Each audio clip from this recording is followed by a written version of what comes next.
Right, this is going to be another episode of Hot Take Point Made. If you don't know, by the way, obviously I've got Maui here. I've got Kassad, who, I mean, probably going to be the last episode of the show because it's been proven scientifically, and I trust the science TM, that he's actually just a fraud. And it's even worse. It turns out he literally, I thought he just didn't do well with like a tier 2 team. It turns out he actually doesn't know anything about the game. So I actually feel really embarrassed right now, Maui. This is sort of egg on my face. I've done all these episodes, and apparently the whole time, I don't even know if he's actually a man. He might just be like a bunch of like hedgehogs all stood on top of each other's shoulders with a big raincoat on and a big beard, a big fake beard, and fucking, I don't know at this point. I don't know what to think now that the curtain has been pulled back and the truth has been exposed. That, you know, pay no attention to the man behind the curtain. Basically, he was a fraud all along. Fraud all along. Who knew?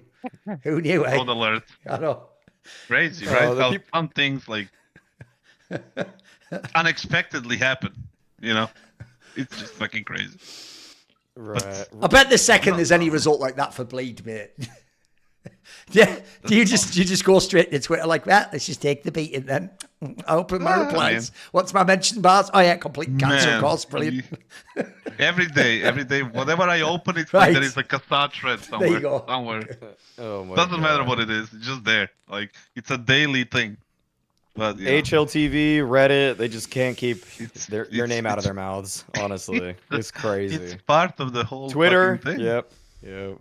Even though the maddest thing is, to tie into the theme of this show, actually, it unironically proves one thing, Maui, which is actually Kassad's cultural impact is fucking bonkers, bro. Like, none of us should even give a fuck about this lineup. Like, I've said this a million times. Like, I don't even follow tier 2. Like, I wouldn't even know who these teams are. Like, you know what I mean? Like, I would have never seen Laux play ever except that one time he was in Falcons. You know what I mean? Like, I don't know any of these people. So I don't think people realise the fact that we actually all care this much means that Kassad is very relevant to us all, one way or another.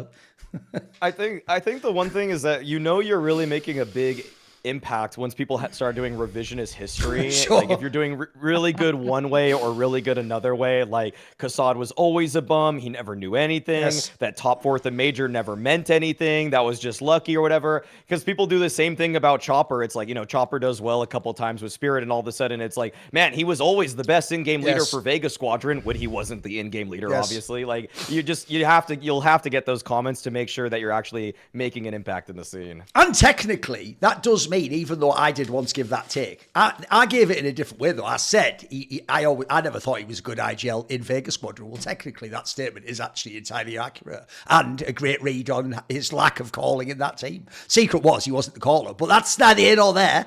You know, Phoenix Law, attorney at law, whatever. That guy would save me on that one. I'd get off on technicality, I feel like. Exactly. One of these days, like, we're gonna do a review of this year, right? Yeah. And then there is not going to be enough of a big of a server that can support the shit that's gonna be on HLTV, Reddit, Oh, sure. Twitter. It's going to be fucking crazy. Sure. One of these days. Yeah. One of these days. Okay. But until then, people can have their fun. So where are we starting? Who has a hot take to start us off? I'll do it. Fuck it, I'll do it. Go on. Let's go. Whew, you're gonna like this one. I think it's gonna trigger multiple people, and I'm probably gonna. What, in this call? Are you end up interested again. in the general? Us specifically. In general, I mean you maybe, and Okay. then some. I mean, a bunch of other people as well. I'm Go gonna on. expect like. I'm trying to think which one of the shit players I again. think's really good. It turns out is actually a fraud also. And he's gonna do to one of my favourite, but I jokingly facetiously did to him at the opening of the show. So okay, which one? Go on, who is it? Who is it? Dexter or something? Who is it? Hit me with it. Come on. Who is it? No. Who is it? DONK is Yeah. not a top 5 player right now. Oh, what? Take, I know it's. Get the That might. By the way, I just What? want to, I know that events go by quickly in people's minds, but guys, we're still at the still event that he like broke the record ever for like all those kills, like 50 plus or whatever. But, okay, no, here's the thing though. Technically, we are overreacting. I've got to actually listen. Are you ready, Maui? I've got to do my due diligence and hear the reasons. So I'll just sit calmly down. Just get ready. I'm ready. Hit me with it. Come on. Explain There's two obvious problems here. One, I feel like Kassad. Here's what scares me. I'm also so scared, Maui, that I can immediately ruin the segment by asking him which 5 players are better. But I've done that before. And I'm so. I was prepared. He's prepared this time. Oh my God. Wow. He's Okay. learning. Right. Hit us with the 5 first. Who are the 5 that are better? Come on. Nico, Okay. Number 1. Of Even course. that's debatable right out the gate, but okay, we'll take that. We'll take that for now. Zero. Okay, we can have that. Saivu, Yeah, number 2. that's good. You're gonna like this one. Gel. Bit. I knew it was going to be one of them. Okay, it's Bit. Okay, Bit's better. By the way, it's already enough that Bit's good. The Andy's better than Donk. Okay.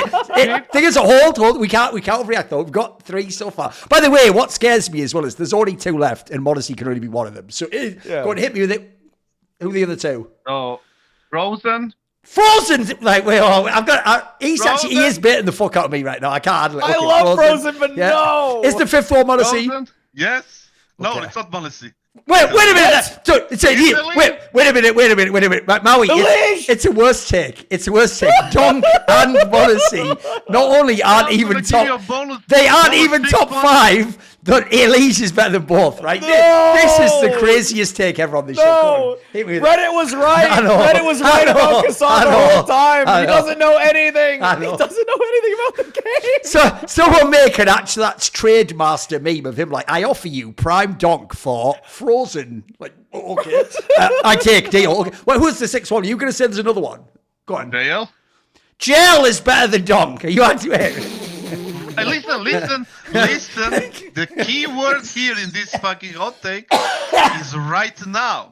No. You mean like right today, this second, or so? In what context do you mean right now? I know. This fucking period right now. Okay. Like in this part of the this season. Let's put it like That's that. so bonkers, isn't it? I know. Oh. I love it. It's right. I'm right. All right, is there any...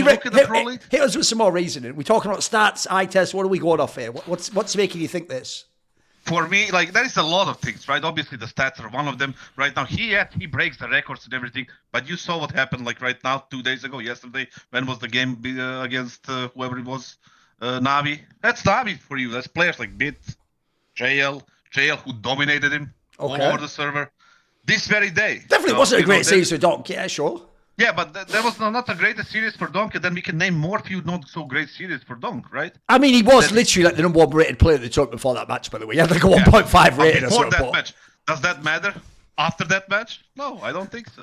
So if you are if you're a top 5 player right now, you need to be delivering, yes? I don't know. I don't know about that. I don't know. On the fucking important matches. That's why it's called hot take. What do you mean? No, listen. I'll absolutely acknowledge it's a hot take. I'll give you that much. But what I also can't comprehend, though, is like, I can sort of see the angle he's going with now. He's essentially going off the match we all just saw. So it is an ultimate hot take. Like, obviously, all those Marvi players did bash Spirit, right? But what I don't get is, like, why does Elise get to be in there because of that? And Frozen, you know, like, these guys got sent home ages ago. What are we talking about? Like, why do they get in there? Are they just in there to trigger us? Like, why are I could even maybe grant... listen, I think nonsense. Like, there's no universe where the bit eye test checks out over Donk. But even if I take that premise, why are Elysian Frozen in there, though? Why do they get to be in there? I think it's like Frozen. I used to think before he joined FaZe, he was a on and off kind of player, right? That 3 months good, 3 months bad, 3 months good, 3 months bad. And he joined FaZe after that, and I think he was way more consistent. Yeah, that's fair enough. He is a key figure in that team, even despite their troubles and whatever. They even on practices they didn't look like super coordinated team. He is still on top of it. He's still the main player and the main piece in that team. For me, he's one of the top players right now. Right now. All right, let me ask you. I've got another follow-up. This year, last year, in the last 12 months, right now, that's like the top 5 players for me. I've got another follow-up, which goes like this. Is there a specific period at which Donk exits your elite group and then these people overtake him? Is it really recently? Is it the last 2 weeks? Is it the last... What is it? No, it's more of a this season kind of thing. Okay. Like, that's the reasoning. I'm not saying, listen, Donk is like one in a generation type of thing. Like, don't get me wrong. I'm not denying that. What puzzles me, though, is like most people, Kassad, would do the opposite take. Like, isn't Maui's take like that Donk has to be like cracked out the absolute best to even like marginally get Spirit a win? Like, but he wasn't. Most people go the other way, wouldn't they? His tweet was like, if Donk is like below 105, they're not making it to the major. Probably true, like, though, which is absolutely 100% true. Yeah. And he dropped, 0.98 on this matchup today against NAVI. That matchup can repeat in fucking 2-2 bracket or whatever the fuck it is happening right there. Because, like, despite what people think, the tier 2 seed, tier 1.5, it's a fucking grind. It's difficult to play against those things. It's not a joke at all. Like, you saw what, like, for example, even this, like, weaker teams like 9Z, MIBR, MIBR beat Spirit straight up in a best of 3. Like, what are we talking about? Are we saying that somebody in Europe, like Saw or like teams like that, cannot do the same thing? I think they can. And it depends on DONK if they're going to make it through them or not. Because nobody else, maybe Shiro to some degree, but nobody else will provide any impact. One of my hot takes was supposed to be that Zontic went from the best anchor to the worst anchor in about 2 months in the fucking top 10 teams. Because the person, that kid was like so good. Sure. And then all of a sudden he just went AFK. He's just full AFK. He doesn't participate in anything. So they cannot get anything from him. Chopper is the IGL. He has his limits. Magix is what? Similar to Zontex. Maybe even worse right now. This season, this 2024 year. And who do they have left? Shiro? That needs to be like super fucking bonkers, right? 135, 140 rating. With his defensive player style. And if the other people are not delivering and not putting him in a position to get those numbers and DONK is not popping off, what's going to happen to Spirit?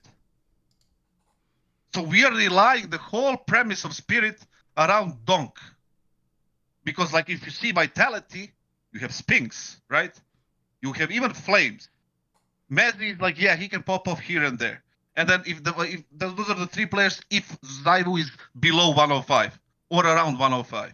I've got a question for you, because one thing that's weird about this take is it's morphed from like DONK into like something weird about Spirit in general as a team. Like one thing I can't quite place is your general like rating. About, like... No, but your general rating of Shiro seems to have him so fucking low. Like he doesn't seem like the player I'm watching in the server, mate. Like put it this way. Next hot take. Do you think that? All right, fair enough. We'll save that one then. But I think, like what I can't get about that is there's only about fucking 4 AWPers I even give a fuck about, and he's one of them. So I don't even really get where this take is. But okay. All right, Maui, what are your thoughts? You fucked my hot take. You fucked my hot take. I was gonna say. We'll go to that. We'll go to it. Listen, I'm just saying, and I'll just use another one. Go on. That Shiro is number 4 AWPer in the world right now. Fucking hell. Okay. Number 4. Right, go on then. Who are the other 3? M0NESY, Zyvu, Wonderful. Is Wonderful better than... I was going to take a take similar to this one, actually. I was going to put him 5th. He was, for me, he's 4th, because I don't know who would I put, like, who would be the 4th, like, because I really didn't have a 4th guy. So I have a hot take, but I want to respond to the take before I get into my hot take. Go. All right, first thing, to say DONK is not top 5 is just absurd. It's been a while since we recorded one of these, and I thought that we could have a fake honeymoon like G2 is having right now, coming back into this, but I felt like walking away. I felt like walking away completely from the show. That's too far. That's just crazy. I said some ridiculous stuff on this show, but to say DONK's not a top 5 player right now, it's a 3-horse race for number 1 in the world, and you could have your reason for who's number 1, 2, or 3. I don't even really care about the order as long as you have good reasoning behind it. But to say he's not top 5.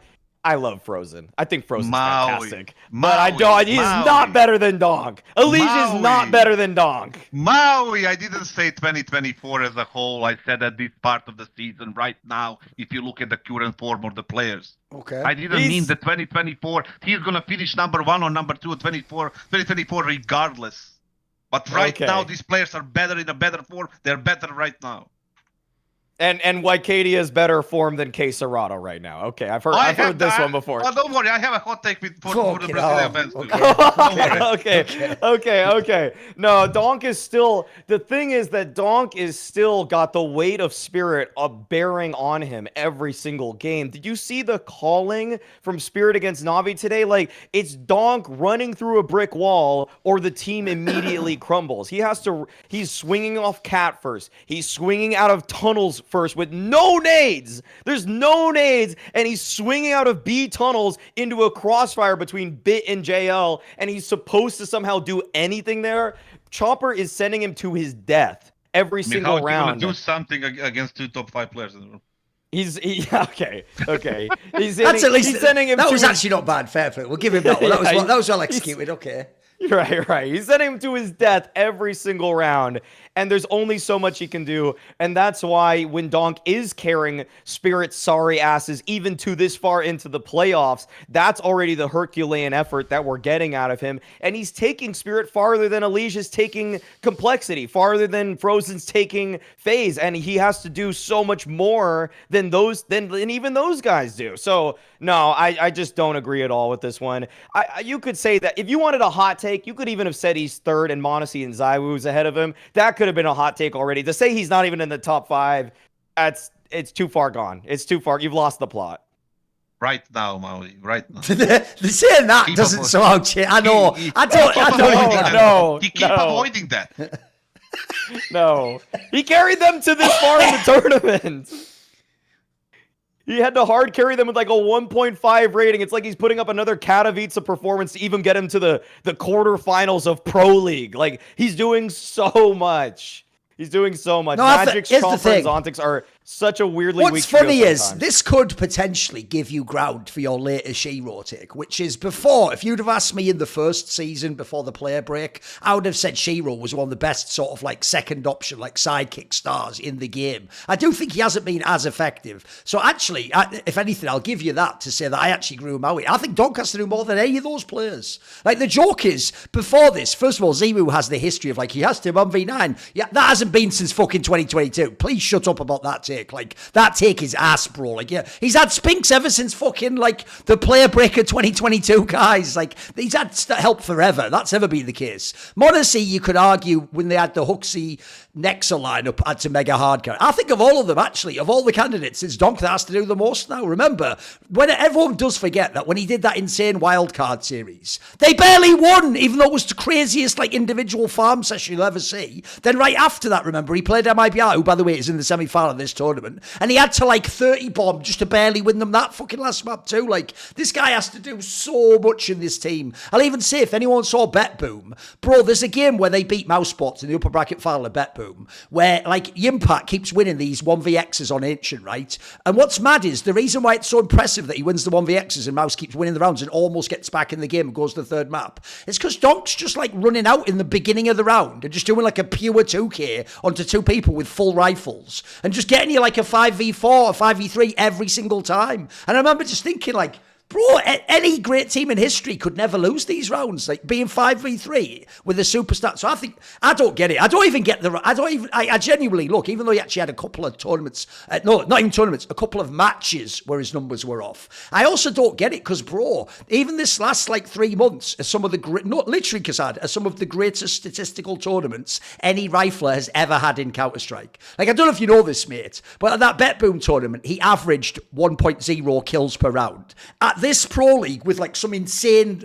amount, like, let me have a look how much it was. Okay, at this Pro League, he played fucking 17 maps and he finished with 0.95 KPR. Like, that is impossible, bro. Like, that, like, unironically, that would already be like one of the best lands anyone's ever played in the history of Counter-Strike. So, what I'm confused by is, if you want to pick a specific match, kassad, like, you were obviously focusing on the NAVI match and the fact that to you, the riflers of NAVI or whatever, like, matched him or best. In an individual one-off match, I could maybe give you it. But I'm actually puzzled as to why you keep saying right now was all like this recent. Like, you make it sound like before the break he did all that, and he's sort of being carried by, like, if we aggregate his stats or something. Like, what do you think's not impressive about him now, like? What do I think is not impressive? Yeah, what's not impressing you now? Like, is he lacking something, or you think he's had too many bad games or something? What's putting you off him? Or maybe what for the others? Like, there's the other thing. By the way, I didn't even do anything about the other players. I don't get the list either, bro. Like, what's funny is the other two in the race I could give you, like, ZywOo is unbelievable right now. By the way, m0NESY, actually, he doesn't have to do as much as he used to, but he's still mega. Like, you think of that, the series they lost in bloody Cologne, he was giga carrying them. They just couldn't win the match. But if I do the other four riflers, because that's the worst thing, is the fact that they're all riflers, bro. If these were AWPers and they had some sneaky angle, fair enough, but like Elige, I love Elige. I'm probably the most biased Elige fan of all time. He does have to mega carry Call, but actually that's not even that good a take now, because if anything, this might be the one tournament ever when Call actually turned up and bloody helped him. He even had the odd game where he didn't have to giga carry. So the Elige one I don't get. The Frozen one, to me, I told everyone, he is a very good player, but man alive, it's like the HLTV rating was designed to make him look better than he is. Like, he's slightly boosted. There's nothing wrong with him, by the way. He might be like the 8th best player in the world, but I don't buy that he's top top 5 personally. The bit one, look, for the bit one, you'd have to go like an Austin CS angle of sort of like, you know, what he's doing cerebrally, or like look at this like genius. If I just look purely at the crosshair and I put them into a CSDM match or something, like Donk would fucking eat Bit's lunch. And by the way, that's saying a lot, because I think Bit probably has like top 5 aim in the fucking game himself, but he ain't Donk, mate. Like the joke is, if Bit woke up, and this was one of those movies from the 80s, and he found out that Bit and Donk had their souls transplanted in the other person's body, I'll tell you what, it's fucking Bit that's happier than Donk. I'm telling you right now, mate. Like that's that one. And then the last one's JL. Listen, all the best will in the world for all the clutches JL's won, all the big maps. He ain't Donk, for fuck's sake, mate. Because the other thing is as well, mate, of all these players, he's also the only one who's the entry rifler. Like, he's got better stats and I think a better eye test than all these players. And half of these players come in for the clutch. I guess Elise's like a playmaker entry guy, but most of these are like middle of the pack. They're lurky. I don't get it myself. So have you got some more reasons? Frozen is not middle of the pack. He's not lurky. He is a pure on aggressive player. That's number one. He is. Frozen is. He was in Mouse. On CT, he's one of the biggest baiters of all time. Right now, I mean, baiters of all. He's a massive bear as Frozen. I feel like I was fighting for Frozen in this Wade 6 months ago, and you weren't on board. The biggest baiter of all time on CT. He's baity as fuck, mate. Of all time's hyperbole, but he's like, pretty big. Robs is more baity but Frozen is like, he'll let Rain and Kerrigan go in. He just knows when to call his number a lot better. Frozen will let Rain go in because that's part of their system. Like, Rain is the type of player who holds W until he reaches someone on the opposite team. That's what he does. Like, you can see his game, he doesn't never crouch stand or whatever. Right. But, like, Frozen is playing off that. Like, you have, in Spirit, you have Donk. Yes, he's aggressive, Duncan. He is. But you have Zontix, and you have Magix, and you have Shiro, all defensive players. All of them. Sure. So he's forced to do that. He has to do that. And yet, still, we are talking about he entered Pro CS this year, right, Donk? I mean... Technically played a little bit at the end of last year, but obviously not like the tier 1. Like Sure. Tier 1, just bet boom type shit. Yeah, of course. And he's going to be the number 1 or number 2. Yeah, seems probably, like it. Right? Yeah. There is no question about it. Right now, this season, like you said it yourself, there is these games where he drops off, where he doesn't do the Donk thing, and as soon as that happens, Spirit loses to MIBR in a best of 3. Spirit loses like they did today against NAVI. Who was dominating in NAVI? JL. And that for me is what's putting JL in front of Donk right now. Maybe like people see all these headshots, all these numbers, crazy stats. Right now, they see it and they will put Donk based on the numbers and all the obviously achievements from Spirit this year overall. I'm pretty sure they're gonna have maybe one more bad boom winning or whatever if they play Rio or something. I don't know. The thing is, like, maybe they win that, we're gonna say at the end of the year, yeah, Spirit was the top 1 team. Yeah. And Donk was gonna be the number 1. But right now, after the second season started, and they had, what did they have? Bad Cologne, if I remember? They had a terrible Cologne, last place. Terrible Cologne. They got, like, destroyed by everyone. Donk was below that was average player, right? Yeah. Now it happened again, like, obviously, just in the quarterfinals, even though he had a good bad boom and he had a decent pro league.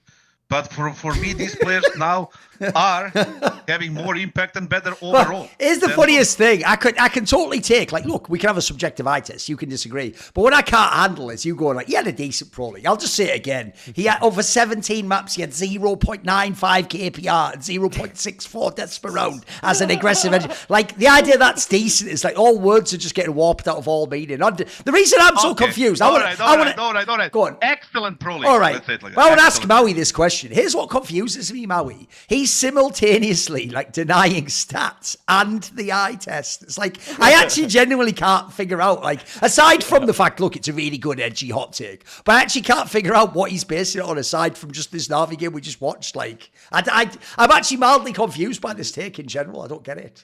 He's trying to devalue Donk's stock on the trade market so Bleed can get it. Okay, right. There is not that much money in the world that would make Donk come there. No, but to be fair, that actually is one of the few angles you could use to fix the whole thing. Because then what you do is when Donk has a tournament like Cologne, and then all those HLTV people, Donk fans come here, and then like, he's washed and was never good anyway. Then we'll just sign him to Bleed when he then just runs through tier 2 doing like 2.0 KPR every tournament. Then we can be like, you can't just say it's Donk. You said he was washed. Kassad taught him how to be good again. And then that's our angle as to how we'll get you back. There you go. Yeah, let me just get 5 million and just like buy him. Just gonna go to the bank. Right, okay. Who is next? Come on, right. I feel like Maui has to do it, since didn't he have a take that he was going to do based on that, but we sort of cut out the legs on him? What was yours going to be? Can go. Well, I mean, it sounds like you both have one AWPers. about the Shiro one, so hit us with yours first, and maybe he can jump on. He was talking about the AWPers. Okay. And so I'm gonna say since the player break, Ultimate is a top 5 AWPer in the world, and he's not number 5. He is a top 5 AWPer in the world, not number 5. Ultimate has been incredible. The only problem is, technically, incredible. even though that's a funny way to say it, if it is going to be a hot take, sure. If you say he's top 5 but not 5, shouldn't you just say he's top 4? Well, it sounds better. Saying top 5 is no, but it's less of a hot take, isn't it? number. It's a cooler way to say it, but it's not as good a hot take, is it? Say he's top 4. Exactly, it's more quotable. It's more Okay. quotable. Okay, so give me. So first of all, CS2 News is going to quote this and put it on their Twitter or some shit, okay? Yes, true. So you got to have a cool headline, you know? You got to have the cool. Now, shout out to everyone in Telegram who's now reading what we're having written, skilled into broken Russian, but okay, shout out hi. Exactly. You know, Exactly. and all that. No. So I would say that right now, my AWPer list since the player break. I can't wait. M0NESY won. M0NESY won. Yeah. Number 2, Zywoo. Number 3, you could go a couple different directions, I'd say, but I would say number 3 and 4 for me right now are basically Ultimate is in that conversation, absolutely. I don't even think Wonderful is there anymore because he plays too passive. To me, he's like actually one of the weakest players for Na'Vi overall. And then Shiro, we just saw the problems that he has with Spirit. We just saw that as well. And then Brokey, he's not even close right now. Brokey's not even close to Ultimate right now. Like, Brokey has really fallen off from what he was in the first half of the year. I don't know what he needs to do to get better right now, but Ultimate right now is carrying Liquid. He's literally carrying their CT sides. He's finding entries on their T sides as well. Like, he's doing everything he can for this team, which is actually held back more oftentimes by, say, the calling, people like Aleksandar actually as an individual player, than anything else. Ultimate has been the best player for Liquid, and this team is making deep runs at tournaments, and he is the reason that they're making those deep runs, because also JKS hasn't really caught. JKS looked good by the eye test. I think he's a solid player, but he's not great. Twist's performances have fallen off. And so at this point, it's like you're asking yourself, how is Liquid getting to the quarterfinals of tournaments if Aleksandar is still playing badly? JKS is just an okay anchor right now. Twist is playing worse as an individual. Is it just NAF? Does that mean NAF is a superstar player? No, it's that Ultimate is actually playing out of his mind right now, and NAF is playing quite well. Them two are the reasons that Liquid are playing as well as they have been. And so, yeah, I'd say Ultimate is top 4 player. He's a top 4 AWPer right now. He's a top 4 AWPer. By the way, just as an aside, because I forgot to mention this, you know they've just implemented that thing where it's a further form of like formalization, where they have now that like graphical representation of the stats, Maui, where it shows like firepower, entrying on HLTV. They put that new cover image, so you don't have to just look at the raw number. You can look at, if you go onto that, by the way, and put last 3 months, DONK has 100 out of 100 firepower. Oh, yes. But okay, that's him when he fell off, washed, fraud. He's not top 5. I know, he's not top 5. No one else even has that, by the way. Yeah. I know, 100 out of 100. Yeah, okay. JL. Because the reason I bring that up is, to be fair, I also just saw a similar thing for Shiro. In the last 3 months on LAN, he's 97 out of 100 firepower. The reason why I bring that up, look, I don't care about formulas and models. I can use my own eyes. But the reason I bring it up is, it's a similar thing with Shiro, right? Here's the problem Shiro has. It's actually the opposite problem DONK has, right?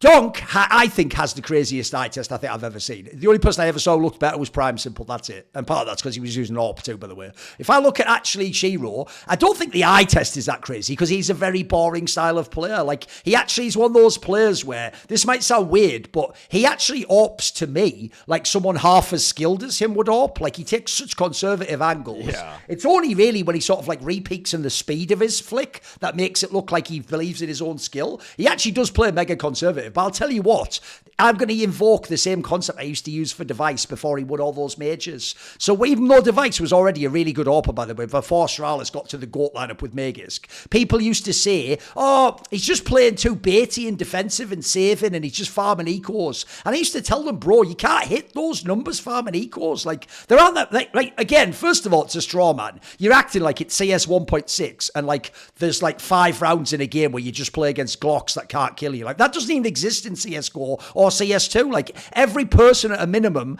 has, like, a fucking Tech 9 or, like, a fucking Deagle or something. Like, first of all, those guns are way better than a fucking Glock. And then secondly, there just aren't that many ecos in the game. So similarly, I think people actually really underestimate how crazy the stats for Shiro are. Like, bro, his kills per round are also mental. Like, there can't be that many ecos in a game. There can't be that many pistols in a game. Like, there just aren't. I mean, if there are, by the way, then you win in every game, so therefore you win in anyway. So in that scenario, you'd have them all forced on bad econ. Like, I don't know where the fraudulence come from. So for this argument, I mainly need you to tell me why the other AWPers are better. So the one problem I have right this immediately is this, Maui. So I'll push back immediately on the ultimate angle, just with this one detail. He just played his first ever playoff game for Liquid, by the way. Today. And it was against Col. G2, sorry. No, he's played 2 then. Yeah. He's played against Col and then G2. That's it. He's played 2 series ever, and they were both in the studio with no crowd. Like, the problem I have is, whenever you go in, like, top X status, I think you should probably have to have played a stage match, you know what I mean? He never has. It's not a diss, by the way. He killed it in the studio. In fact, obviously, he's mega overperformed expectations. If you remember, the correct framing for Ultimate was, a lot of us thought he was the obvious, like, stopgap player while you wait to find a better AWPer. Whereas, actually, I agree with you. I don't know if he's actually the best, but statistically, he's the best. He's obviously had some amazing gloat performances. And in a team where I don't think they built the system around him, it looks like he's finding his fucking angles. Look, he's doing great, but I don't know. For me, I have to, like, see him actually, like, go one step further to a real tournament to give him status over, like, fucking Shiro. Like, I just saw Shiro murk the Bet Boom tournament. He was brilliant in all those games. Let me reiterate the take, just like Kassad did with his DONK thing. It's since the player break. It's since the player break, and there's only been one stage since the player break, Cologne. Which is Cologne. And so the only AWPers then, if you want to use stage experiences, again, M0NESY, there was obviously ZywOo, Wonderful, Torji. Yes. Then there's Wonderful. By the way, why wasn't Torji in your list? Torji isn't in your top 5. Maybe you forgot him. He's actually, I would say, personally, I would put Torji above Wonderful today, but I wouldn't actually put him. I think Shiro is better than Torji, and I think Ultimate has shown more than Torji lately as well. Okay. So, yeah. So, also, I'm just going to throw this out there, because I'm not the one making these rules, but when other people say it, I want everyone to be consistent, right? If you agree that ZywOo's a better AWPer, then please don't, in any other episode, do that thing everyone keeps doing. Like, but ZywOo isn't even an AWPer now. Look, he only AWPs. No. We can't do that. He isn't. I agree. If he AWPs, he is better. I'm with you on that. For the first 6 months of the year, he was obviously a hybrid, but actually, since the player break, he's scaled up his AWPing. Every first gun round, they basically get an AWP in his hands now. Since the player break. And by the way, he looks way better as well. So by the way, he was just wrong in those interviews. He looks way better when he AWPs now. He even was great in this match today. He just didn't win the game. That's all. Yeah. ZywOo is an AWPer. Since the player break, ZywOo is firmly an AWPer. Yeah, fair enough. First 6 months of the year, he was not. Fair enough. That was my take before. The problem I have with this is, look, I can immediately give you ZywOo's better. By the way, they're better anyway, because even if they had an equal set of stats, the way they play has way more impact in the game, in my opinion. My problem is this. I don't know if I can make Wonderful better than Shiro. For me, they're not too dissimilar. I just think Shiro's a more skilled, more reliable player, actually. No, I would say Shiro is in the top 4, and Ultimate's in the top 4. Wonderful's outside it. Well, Wonderful and Torzi are like fighting for 5th in my eyes. Okay. And then I don't know for the Brokey one, because I always feel like the Brokey one, Brokey reminds me of the reason why I always used to say Device is the best AWPer, not Simple, even though Simple gets more kills, because it's like Simple gets kills with the AWP, but he's not AWPing. I mean, the joke is he wasn't even using the bloody scope half the time. I don't actually know if Brokey is an AWPer in that sense, you know what I mean? He does use it like a mobile shotgun or some stupid shit. He's on the rifle half the time anyway. I mean, Brokey got farmed by Saw in the playoffs of Cologne. Like, he's not... Even if Ultimate hasn't played a stage game, I'd rather he not play a stage game than get farmed by Saw. Right, being asked, Kassad is a Shiro hater himself, confirmed already. Hit us with your take then. What is your take on this? I'm confused with multiple things here in this conversation. First of all, there is your reference to DONK and your comparison him to Simple after... what is it, 8-9 months of Counter-Strike on tier 1 scene, and you're comparing him to Simple, and then at the same time you're saying that like ZywOo cannot be in a GOAT contender equation at all because he doesn't have enough years as a player, but you're just comparing this kid who has spent 8-9 months with a Simple. Here's the thing. You do notice. You notice even in your... Yeah, the problem is you just need to record yourself like with one of those talk boys from Home Alone. Remember that movie when you were young? Like, not that, you're probably 15 when it came out. Fucking sick movie, I don't care. It's way younger than me, I'm pretending like he's up. But his beard makes him look older than me, guys. So when you get that talk point, just record what you just said, Kassad, play it back. And you know when you play it back and then you go, Thorin, you just compared DONK to Simple. It's like pause. So first statement, Thorin compares DONK to Simple. Then in the second one, you go, but then you say ZywOo can't be a GOAT contender. And they say, oh, you see what's different? Those words are different. You see what's different? I compared the eye test of initially seeing DONK. That's not the same as the GOAT. I'm not saying DONK's the GOAT or in the GOAT conversation. That's a different conversation. I never said you said it. By the way, you compared them with an eye test, which means that that implicates that you think that he's good. As Simple, right? As Simple is the GOAT. Oh, yeah, you ready? Shall I give you a hot take? I mean, by the way, this is where I actually love this show, and this is why I designed this show. It's also one of the reasons, by the way, why I love having betting sponsors. Do you know why, guys? Because I actually realised one day, wait a minute, I've put up with 20 years of dickheads telling me every opinion I have is wrong. What if I could just mathematically, using betting, prove I was right? I thought, actually, this is brilliant. You can't really argue with that. I literally bet on the team, and they won. What more do you want? Like, the reality says I'm right. So along those lines, I can't believe I'm going to get to say this as a hot take, because to me, this is the most mild take of all time. If someone brought me some soup this warm, I would go, can you send this cold soup back? I don't want that. I like my soup.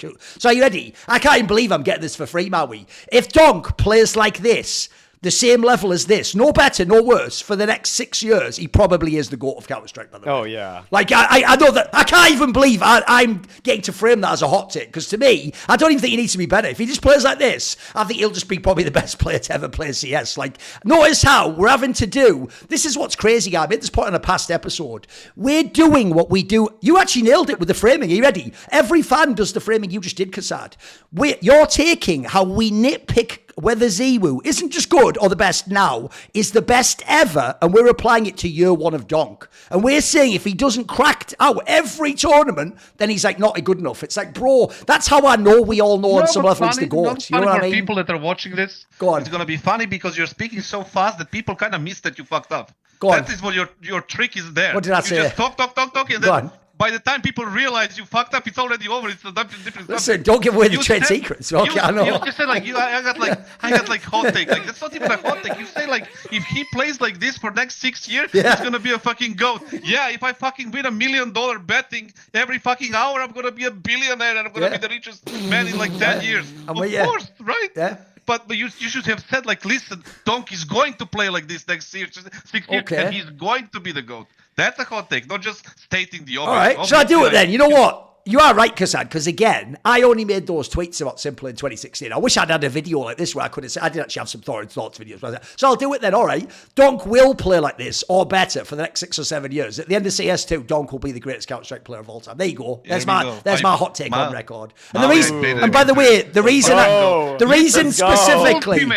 reason specifically I also pick this is because actually one of the things that, like DONK, makes, I thought, Simple unique and made him the GOAT for me was how aggressive he plays in the game. If you actually look at the history of Counter-Strike, guys, most of the players that people think are the GOATs also had like a role which wasn't the hardest to play. As in, they played it exceptionally, but it was like a protected role. So if you don't know, I don't care how many people have told you otherwise. Forrest did not go in first. He went in second. He basically is the guy that defined what you call the playmaker role, where you follow in the hard entry and you clean up the round. So by the way, that's actually, it's one of the reasons I criticised him so much in NAVI. That's like the best position to be in as a rifler. That's how you get all the kills, because you're never the guy with no kills who has to save, and you're always the guy that has like the easier people to kill. So Forrest played that role. Neo played sort of in the middle and could even be a bit lurking in between. And then I actually think people like Get Right were obviously the mega lurker. They were like mega betas, etc. So I actually think, except for Simple, because remember with Simple, he would have an open, like if people don't remember when NAVI Simple first kicked into pro gear in like late 2017, early 2018,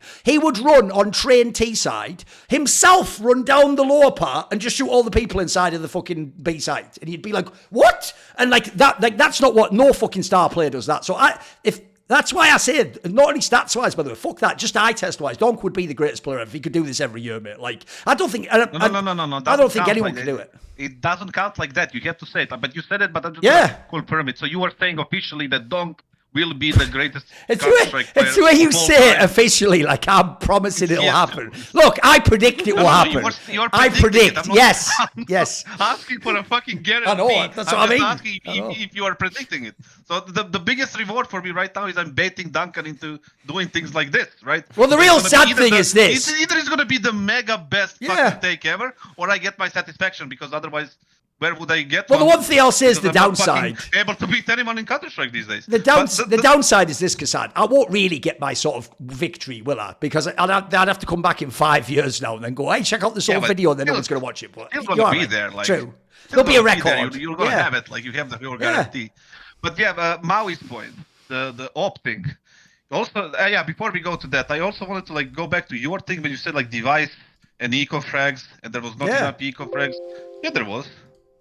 Yeah, the 100% was. Not as many as you think that I'm thinking, or the other people, but there was enough eco frags. You remember the economy in fucking CS:GO? Remember how shit it was? Remember how like he was defensive and then he had a perfect system? Yes, that all counts in, but he got a lot of those skills. And on top of that, I mean, they did play well. They had the best Counter-Strike team of all time. Yeah, he's the most accomplished player. Nobody's taking away that from him. Never will. But the thing is that he did get a lot of those skills. You cannot say that he didn't. Because the economy was shit. They were playing good team. They were constantly putting people, resetting people, putting them on ecos, and he was the one grabbing them. So saying that he wasn't, I think that's not true. But like also That's not really the point, but device, it's all good. Remember, English isn't your first language. I never said he didn't get eco kills. My point was there aren't enough eco kills in the game to make someone have the kind of stats that device was And I said they are. There aren't. You're right. By the way, you know what? I challenge you, Kassad. No one else. No one. I challenge you. Go find me even one real LAN game, not against the worst team in the tournament, like a normal top 5, top 6 team, where Astralis plays them and Device does. I don't know. He's gonna have to be like a 30 bomb here, and in the 30 bomb, I need at this point it'd have to be like 18 kills. I'll have to be against ecos or pistols. Like I don't know that match exists. There might be like one ever, but that's what people were trying to imply he was doing all the time. Yeah, but that's what I said. I'm not trying to imply that. Okay. That is what you think about the fans are thinking when they come to you with this point. They think he's getting out of 25 frags, 17 is eco. No, I'm not saying that. I'm saying that you need to take that into an equation as well, because it was MR15 and the economy was different. Yeah, of course. Than it is right now. So it's just there is an aspect of that, not as large as people might think, but there is a small part of it. Anyway, Maui's take, the op thing, it still confuses me. The thing that you are now you kind of what do you call it? Backtracked into it. Like you said, like now this part of the season. So are we counting only this part of the season? Are we counting everything from the beginning of the year? Or like 2 years back when he was in the Polish team? What is the thing right now? So he played in Liquid for what, 2 months? He had great games. He was carrying them. Absolutely. I am 100% with you on that one. I checked his numbers while you were speaking. They were fucking insane. Yeah. And in Cologne especially, like crazy. And is he a fucking full-on hit when it comes to transfers? Probably the best transfer of 2024. At least top 3. But like to say that he's the top 4 AWPer right now, that's crazy. Because there is more. Oh, again, I'm asking, is it right now, today, this season, this part of the season, or like 2024, or what is it? It's since basically the what is it, EWC, I guess, or no, it's I guess EWC for after the player break. After the player break, he's been the 4th best AWPer for me. I'll just lay it out clearly with more like. He's the 4th best AWPer right now since the player break. My number 1 is m0NESY. Number 2 is ZywOo. Actually, ZywOo might be... That's like 1A, 1B for me. It doesn't really matter. They're both ahead of him. Number 3 is Shiro. And number 4 is Ultimate. And the hot take here is that he's just been better than Wonderful. That's kind of the whole take behind this. It's like he's better than Wonderful since the player break for me. He's better than Device. He's better than TORZI. He's better than Brokey. I just think he's been better. Is he better than Shiro? Yeah? No. Shiro's been my 3rd. Oh, right. Shiro, sorry. I'd say is 3rd. Okay. Shiro's 3rd and Ultimate's 4th. That's it. It's right, basically like the hot take about this is that he's better than Wonderful. Even though the stats might say that Wonderful's better, he's on a better team. He's winning more. His DPR is way lower, and it's like I don't really like DPR is the stat that that always just inflates people's ratings. Oh, of course, yes, especially AWPers. That's like I'm trying to like because like if I accept that take from the start of the season, the second season. From EWC or Cologne, whatever it was that you said. If I take that path, I would agree with you, but I would put him even in front of Shiro then. Oh. in terms of impact, like the way that he was carrying games, the way that he was playing inside that team. He's much aggressive, obviously, than Shiro. I think he is good with the pistols. He's also good with the rifle, and he's like more, I would say, mobile as an op. And he fit into that whatever that they're playing right now, because I test for Liquid team right now looks good ever since they stepped on the fucking first game on official, right? So even on practices before that, they looked good. I was thinking like I don't know what to think about after we played them, but like the thing is like when they stepped and played, it looked good. I don't know if it's gonna be a long-term thing or it's gonna end in the end of the season or whatever. But like it does look good, and Ultimate is the one that Liquid should keep no matter what happens at the end of the season, right? Because he's been playing well. If I follow your logic and your parameters, I guess, of the hot take, I would put him in front of Shiro, behind m0NESY and Zyvu. Because I feel like that's even a hotter take then. I feel like that's because you said it yourself. Zyvu is getting more op right now. Yeah. Definitely, and Zyvu is Zyvu. Like he's Zyvu. Zyvu and m0NESY are no question 1 and 2 in some order. There is no question, absolutely. Yeah, no question there. And right now, if you're talking about again after the start of the season, he's up there. He's up there, right? And you have to consider the fact that Shiro is playing in that super stable team that was long term together from the start of the year, right? Sure. And Ultimate just dropped in from Poland into Liquid, had to play with people that he doesn't know, and then all of a sudden, boom, he performs that much. So for me, if I would agree with top 3, and then Shiro would be 4. No, so sorry, Wonderful would be 4, and then Shiro would be 5. Wow. Okay. And after that, I don't even know. Okay. All right. Right, I'll move on then. Right, here's the thing. Yeah. You had a take that this is builds into. Wasn't your take going to be kassad something about Shiro and Wonderful or something, right? You were implying something like that. No, I was going to say the similar thing. I was going to do a kind of a... What was your version? It's just a similar thing. I would just maybe, in my opinion, Wonderful would be 3rd, and then Shiro would be 4th. And I wouldn't even put Ultimate in this category at all because I'm counting the full year, right? Okay. And then I would have to think, I wouldn't even know who is number 5 because those 4 ops are like the ones that they were the highlights of the whole year, like when it comes to oping. Sure. m0NESY number 1, Zyvu behind him, and then we have Wonderful. He won the major, for fuck's sake, right? And he had like great performances. That's the kid that came from Spirit, went to Sprout, and then they bought him because they didn't know who to get. They created they created this monster out of him. Like he's not on m0NESY level or Zyvu level, but he is like on number 3 for me. And Shiro, simply the reason why I don't have a problem with Shiro, I don't hate Shiro. Like my personal problem is like I'm not a big fan of defensive offers. The only defensive offers I was like always like kind of locked into was Device, because Device was outside of being defensive, he was super calculated. If you check his utility back from the days when Astralis was like the best team, like he was so coordinated, calculated. I don't know was it him, was it the system, was it DONK, was it fucking Glaive, who the fuck was it, but it looked fucking perfect. And that's the only kind of defensive offer that I was, really enjoying watching. Everybody else, and myself included, we love like aggressive people, like shotgun hopping, like aggressive play style, moving left, right, rotating, right? And that type of offers that I like myself. And then, I would just line them up as I said it was, but I wouldn't even put Ultimate in top 5, top 6 this year simply because he didn't play a lot of events. At the end of the season, if you come back to this conversation, maybe we can like line them up again. But right now, he's doing well, but not good enough for me to put him in that category if we count the whole year. The problem I have with this topic, I'll just very briefly address because it's more of like a philosophical one for me, is I think I'm the opposite to kassad in this sense. Like the actual AWPers, it's funny, that's why I asked where Torshi is.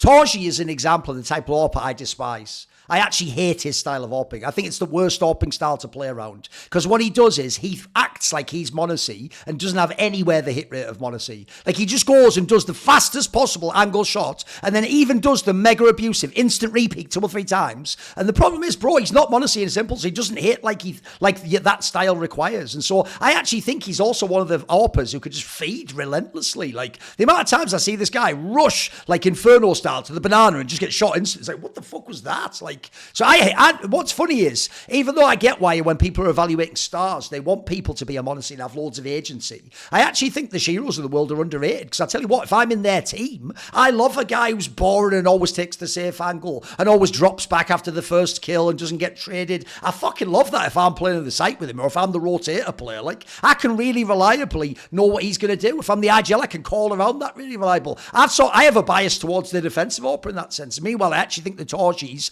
the player he reminds me of, by the way, is really old school Henny. I used to do that all the time. Everything was just an insta peek, and it's like, bro, the reason you get farmed by the really great players is they just hit the safe shot while you're whiffing 3 shots that like could have just been slowed down into 1 safe shot that would have landed, you know. So I think we actually have a different bias in that sense. So for that one, I just thought I'd put that out there.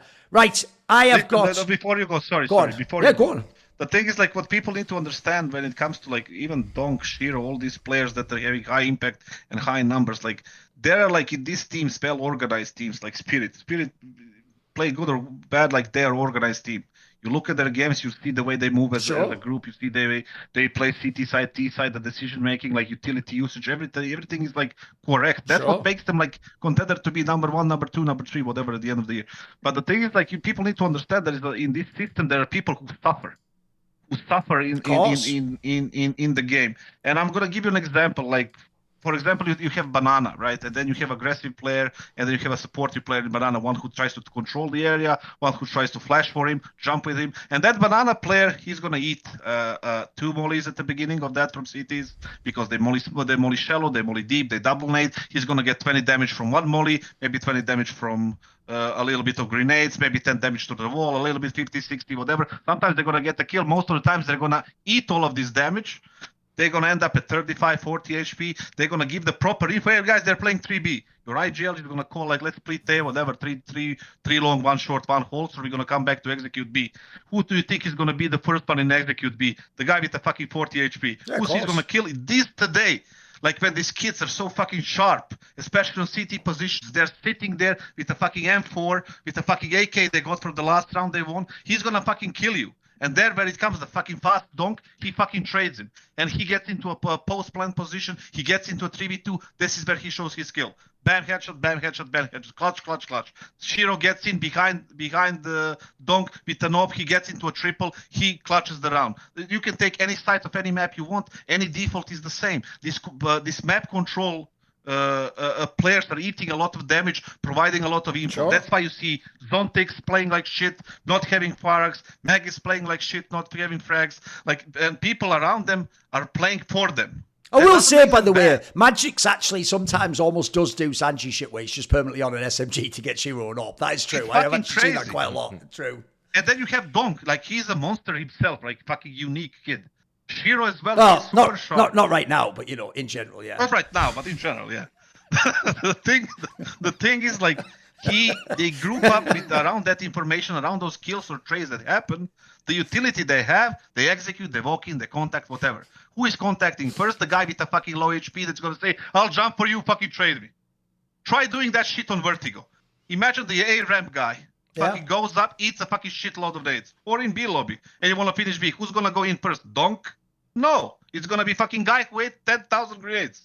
And he's going to say, I'm jumping for you, flash. Right, just to... Right, here's the problem. I have a good sense for where, like, if I'm losing track a little bit, I feel like the audience at home is like, "Mercy, Kassan, please throw in the towel. I don't know where the synergy's going." So I'll just ask the follow-up question that will clarify it all. Are you trying to say, basically, that you think people like Shiro's numbers are inflated because they have, like, a whole system and a team that play for them? So in your world, I imagine you think if we took one of these players you think is better and put them in, like, the Spirit system, they would get even better numbers or something. Is that something... Is this... Yes, I mean, the numbers are, like, there for a reason for them. That's what I'm saying. Okay. Like, the reason I don't think, like, those numbers could be that good for DONK and whoever you want to put. It doesn't have to be DONK. Put it this way, if I take Shiro and I put him on OGE spots and we just play like a pog, he wouldn't get anything close to these numbers, is what you're saying. Unless they have a proper system where they all do the same things for him, probably not. But if people are not doing shit for him, if they tell him, like, listen, you go fucking take banana now. Okay. I'll flash for you. You fucking eat the damage. And I'll fucking finish the round. See what happens. Problem with that is, look. You think fucking DONK is immune to fucking grenades?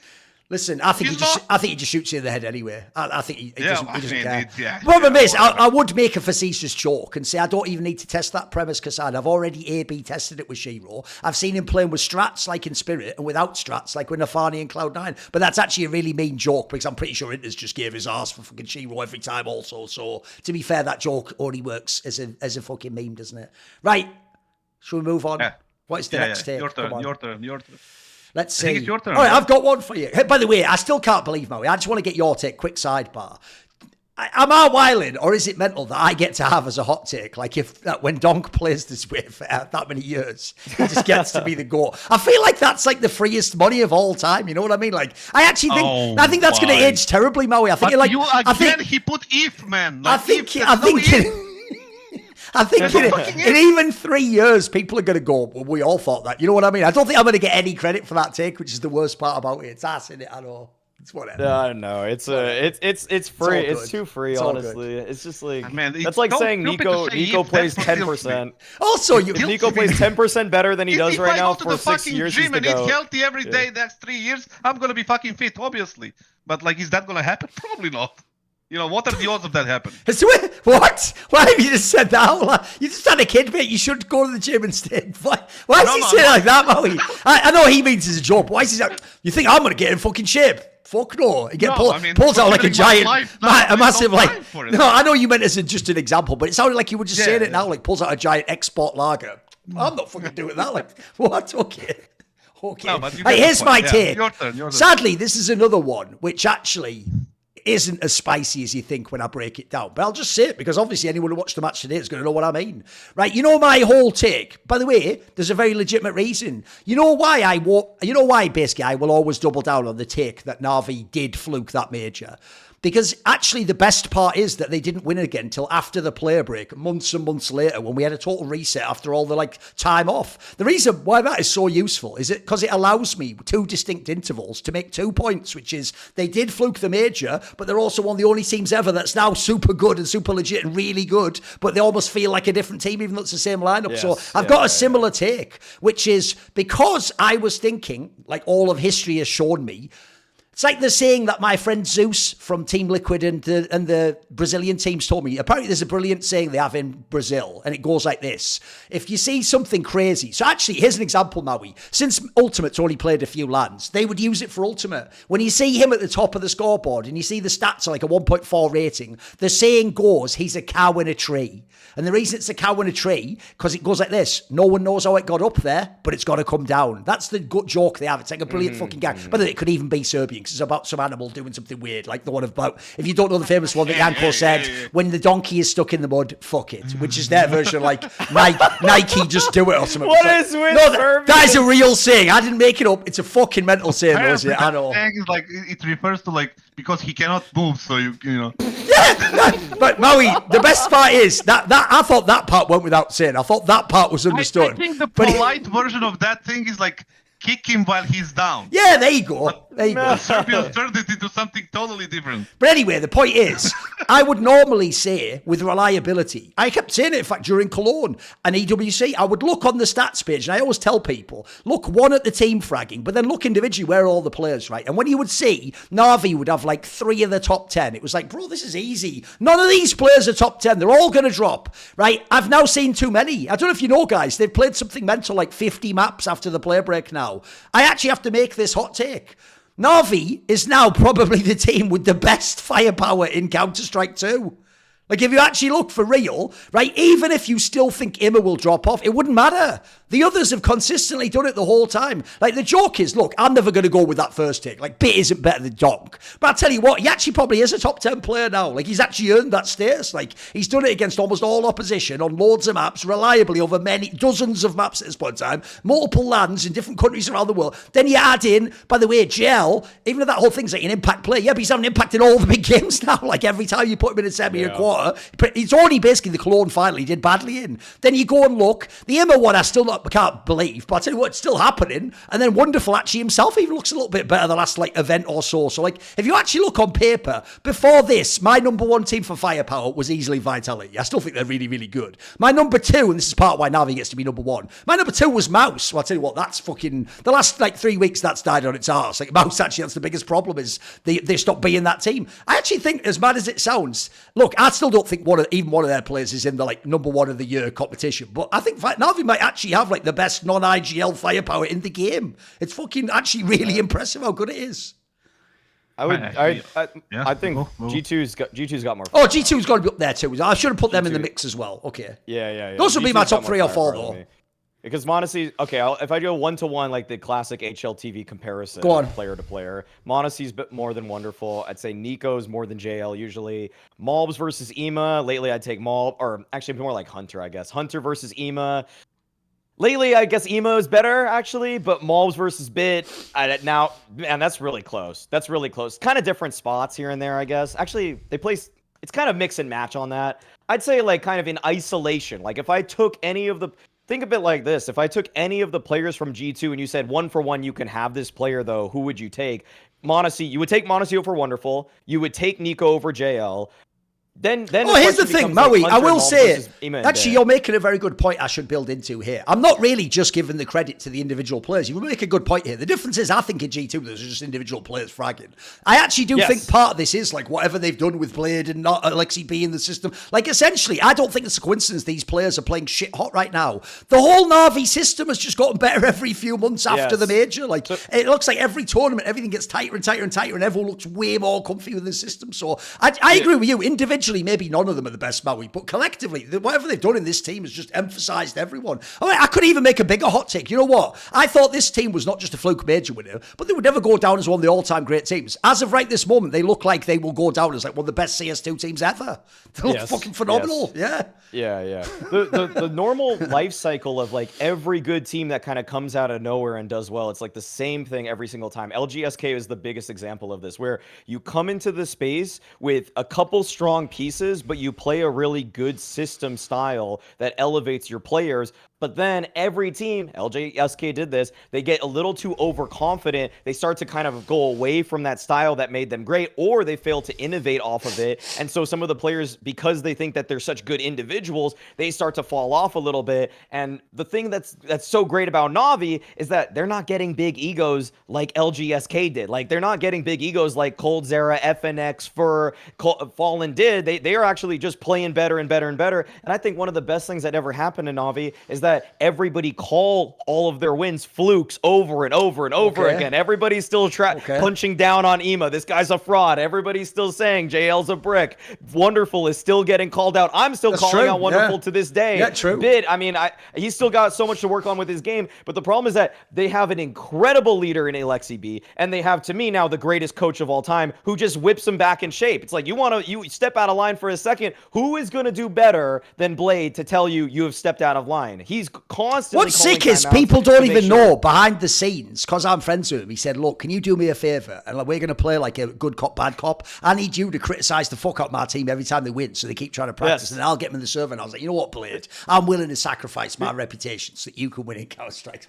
They've been playing good Team CS for 6 months now. Like, that's so rare. Usually you'll have some ups and downs. Navi, I mean, they had a couple tournaments here, like Dallas or whatever, where they fell off, or one tournament where they got beat by. Oh, but I know what you mean. Put it so since the play break, it's incredibly consistent. Yeah, it's mega. Exactly. It's mega. Exactly. And it doesn't seem like anybody has an ego here, because nobody's becoming a larger than life superstar. Even though some of them, JL. Well, actually, I don't know if you saw this. I saw Dust actually did a reply to my tweet that was about Navi's firepower, which made a very good point along the lines of what you're saying, and the point that you wouldn't trade the players, but if you have this team, it's the best. Dust's right. The other thing that's crazy about this team, and this actually reminds me a little bit about Mouse when they got good, is, bro, if you ever look at the opening attempts, it's just a team effort. There isn't like a Xantaras whose job is like, you go first always, or DONK. Like, the whole team is like almost like 20% entry attempt rate or something mental like that. Like, essentially, it's clear that map to map to map, the system works in a completely different way. It's not like one of those teams where, like, MSL always goes first so config can come out. It's not like, they don't have that system, actually. They seem like they actually have, like,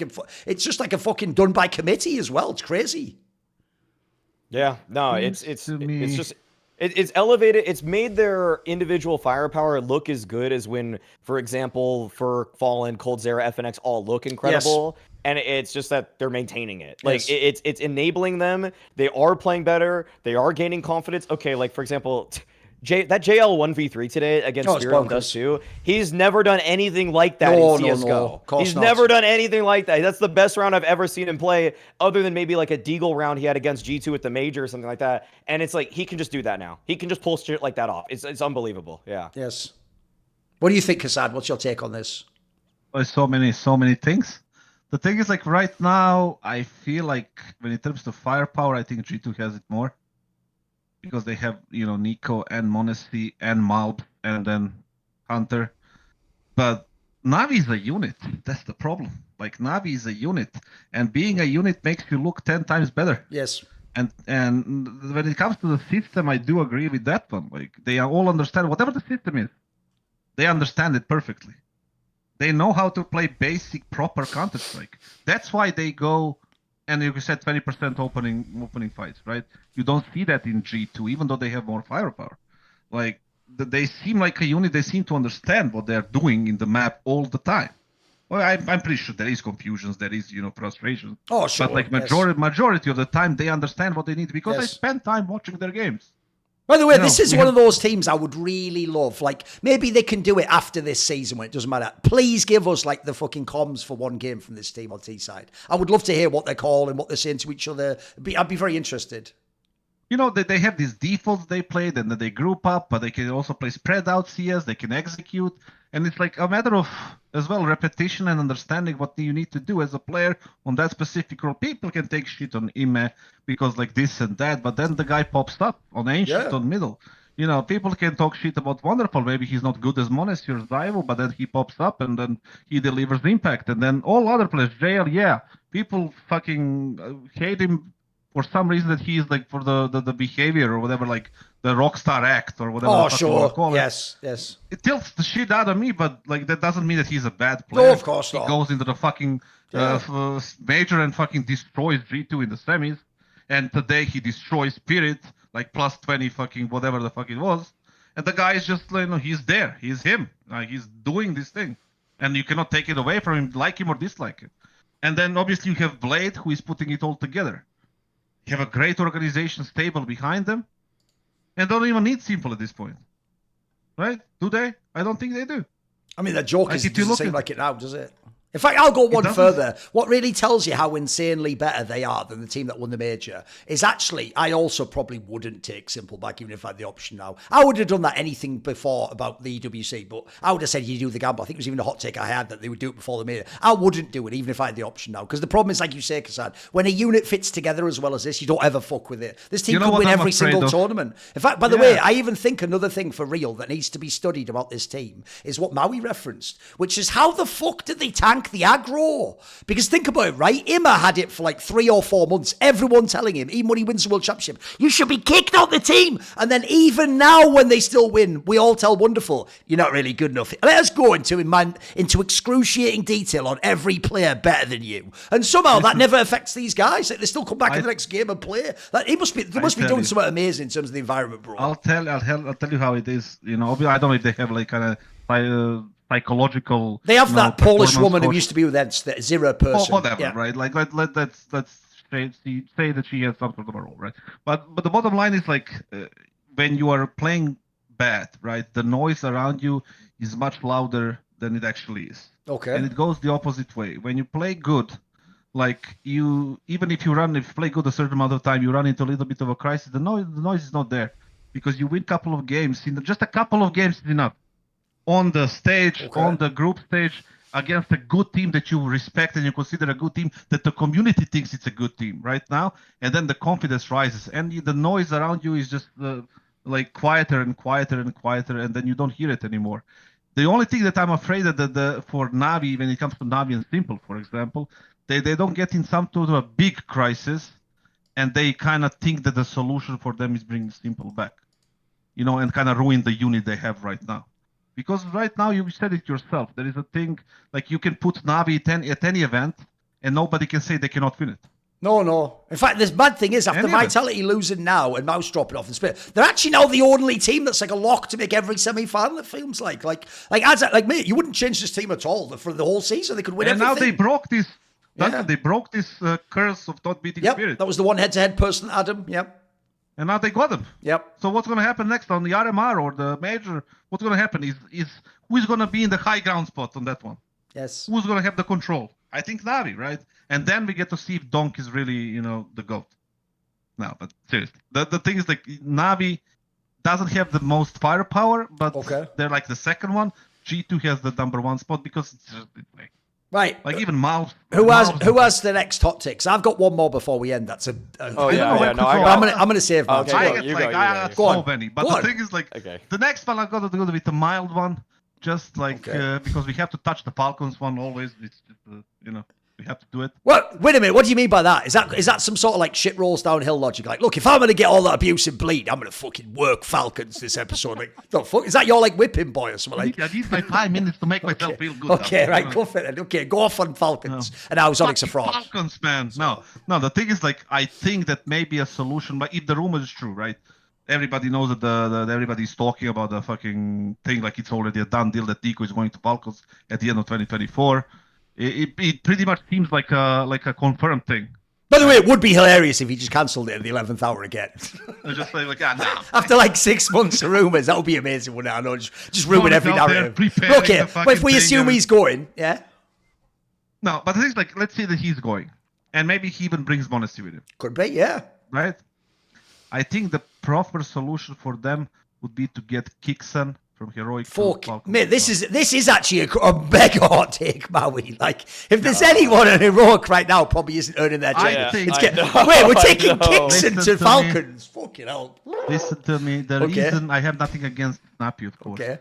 The thing is, like, I know what NiKo likes, what the callers need to have. Like, the only thing that matches there is that Snappy and kyxsan are both sacrificing IGL. That they're not like space taking. You know what, Maui? You know what, NiKo? I was considered a hater who unfairly blamed you for manipulating things behind the scenes, like some sort of Kaiser Soze here. Actually, I apologise. I was unfamiliar with your game. You're even more next level than I thought. You aren't even in Falcons, but you've already got, because you know your boy Madden's there from the region, and you've got Kassad working the media like Clutch Sports with LeBron's team, and you're already planning to get Snappy kicked out before you've even joined the team 6 months before. Holy shit. You actually are the GM. You're NiKo the GM. Holy shit. Like, this is some next level laying the groundwork. The reason why, but because they're like presuming that it's, of course. that deal has happened, right? Yes. Like, that's why. Yes. And then NiKo and Snappy likes things more organized, I think. More structured, more like, or like less loose. Let's say it like that. Okay. But kyxsan, from what I know, from let's say Jacob and Nok, who played with him, and I know NiKo. Right. And NiKo, obviously, I know how he likes to play him, and maybe speaking about Counter-Strike. And I know, like, what their best form was for NiKo and the G2, like under what kind of leadership or what kind of style. It's exactly the match that kyxsan is calling and doing, and what NiKo and M0NESY need, in a sense, right? The only kind of problem that I can see there is they keep Magisk, and then he used to be, he used to play in this organized. He wants more structure, right? Yeah, way more, because that's what he won 4 bases or whatever he won, right? And then he would probably maybe suffer on that one, but he's a smart player from what I'm understanding. And so is your hot take that they should kick Snappy and get kyxsan? Is that the hot take?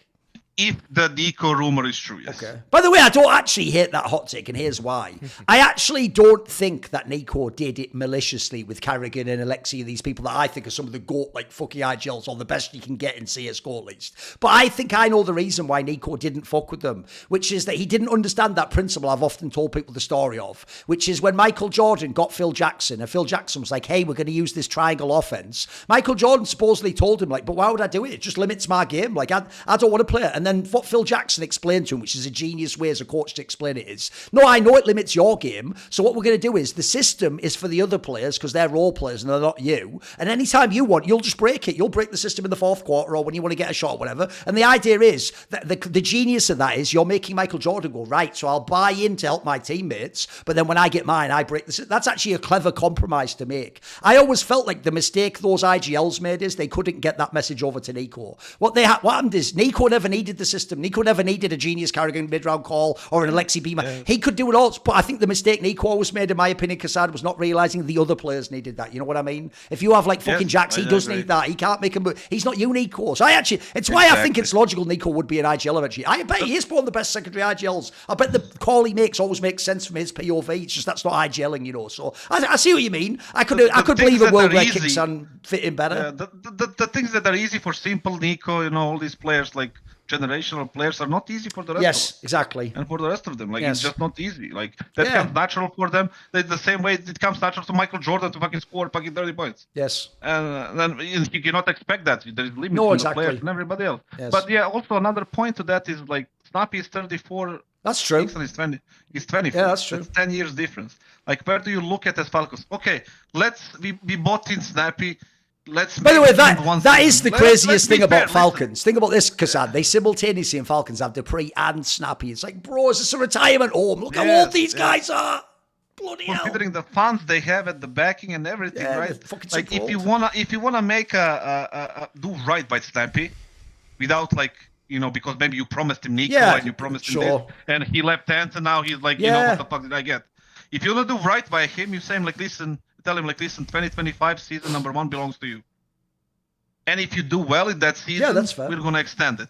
If you don't do well that season, I already have the check to Heroic to get the fucking IGL. Yes. Right? I think that would be a fair thing to do. I'm not saying you need to kick him now. Obviously, they can. But if they want to do the right thing, because as far as I'm understanding, you know, there were promises made to Snappy before he joined that team. I mean, put it this way, all the fans thinking like he's instantly kicked. Based on what I heard, he has one of the most secure positions in that team because, as you say, they made him like a huge pitch of like, this will be like your project as well as Onyx. As far as I know, they would probably give him at least a chance. You have to take the age into consideration as well. 34, and then you have to face donks and all these people. Like, it's not pleasant on the server as well. Okay. But like I say, if they want to do right by him, give him 1 season, see if he can do this thing with Nico and whoever comes in with him, right? And then if it doesn't have to be a major winning team or an era winning team instantly, of course. But if you see the eye test shows they're going to be that in July, August, then you keep him even more. If not, then that's it, right? Right, Maui, come on. What's your take on this? No, I feel like the weakest part of Heroic right now is kyxsan. So that's kind of my first take about it. I feel like Dexter's inability to catch up right now has held them back a little bit.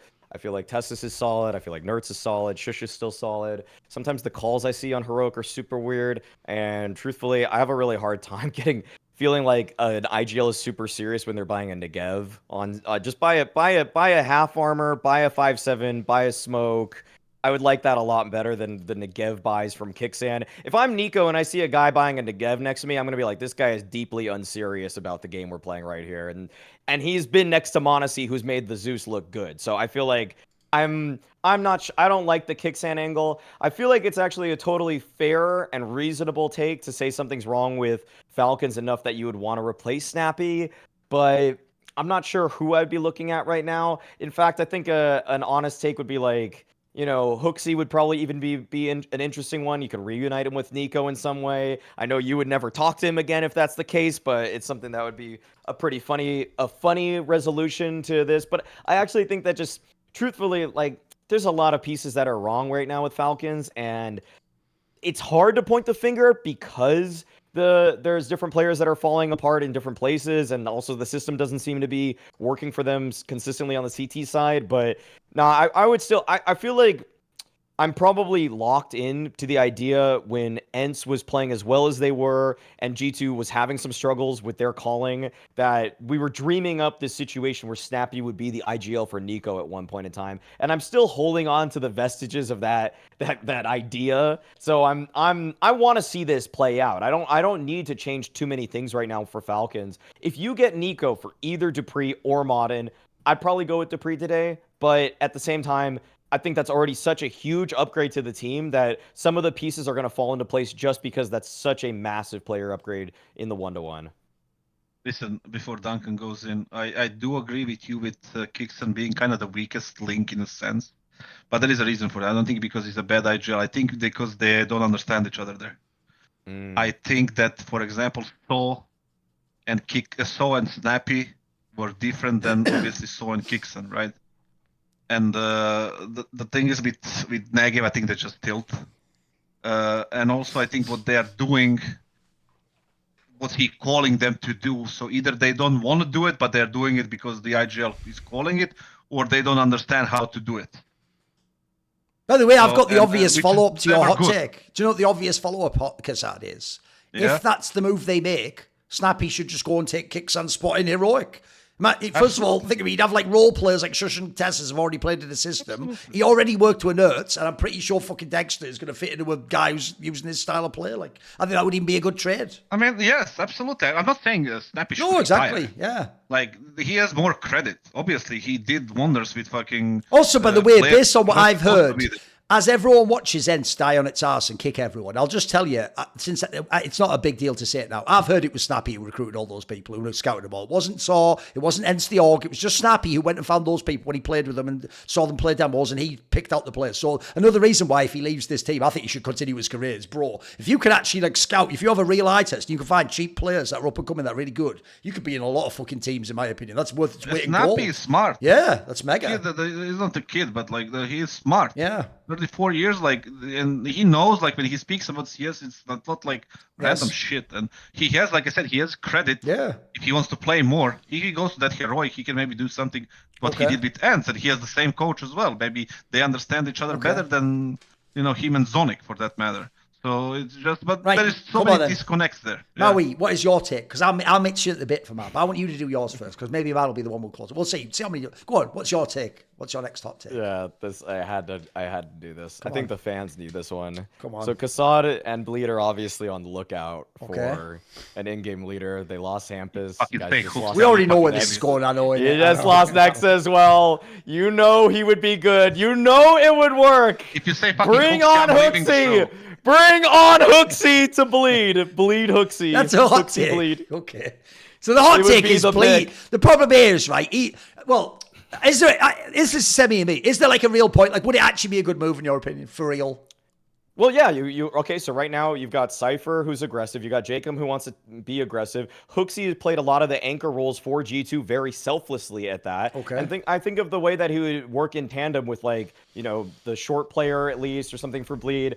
He would be a selfless space taker in some ways. But I also think I've also seen when HooXi played for Copenhagen Flames, he didn't have to just throw himself into every single fight. He was very pragmatic about, on certain maps, does he need to be the aggressor? Did he sometimes let people like Roy actually be a little bit more aggressive than him? If he has a guy that's more aggressive than him, he can be a support player as well. He's very versatile, even though he just flat out doesn't frag. Like, yes, his fragging is very bad, but I feel like of someone that would actually just coordinate things in the mid round, I feel like HooXi has shown numerous times that he can help in terms of smoothing things over round to round. And also, it's just like, right now, he's on the bench, or he's not on a team right now. You guys need an IGL for Bleed, and I see that there are some legs to this.